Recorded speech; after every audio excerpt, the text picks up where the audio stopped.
لازم نفعل المركز.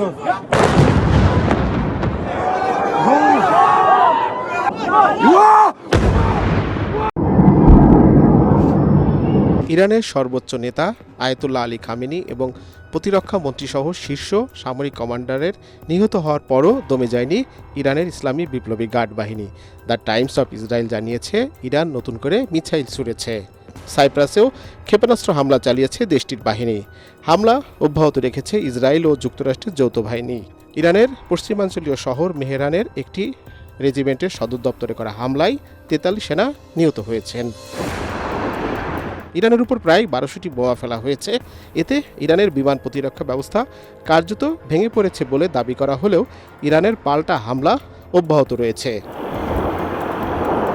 ইরানের দক্ষিণাঞ্চলীয় শহর লামেরদের একটি স্পোর্টস হলে রকেট হামলায় অন্তত 20 জন ভলিবল খেলোয়াড় নিহত হয়েছেন।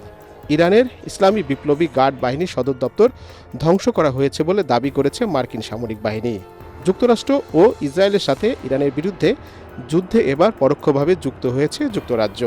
দেশটির প্রধানমন্ত্রী কেয়ার স্টারমার একটি ভিডিও বার্তায় বলেছেন, ইরানের মিসাইল ব্যবস্থায় হামলা চালাতে তাদের ঘাঁটি ব্যবহার করতে যুক্তরাষ্ট্রকে অনুমতি দেওয়া হয়েছে। And explained that the United Kingdom was not involved in the strikes on Iran. এদিকে ইরানের নতুন নেতৃত্ব মার্কিন প্রশাসনের সাথে কথা বলতে চায় বলে দাবি করেছেন দেশটির প্রধানমন্ত্রী ডোনাল্ড ট্রাম্প। এতে তিনি রাজি বলেও জানান।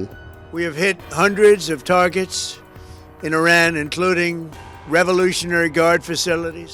তবে ইরান তাদের হামলা অব্যাহত রাখবে বলে জানিয়েছে। নিয়াজ জামান সজীব, এটিএন বাংলা।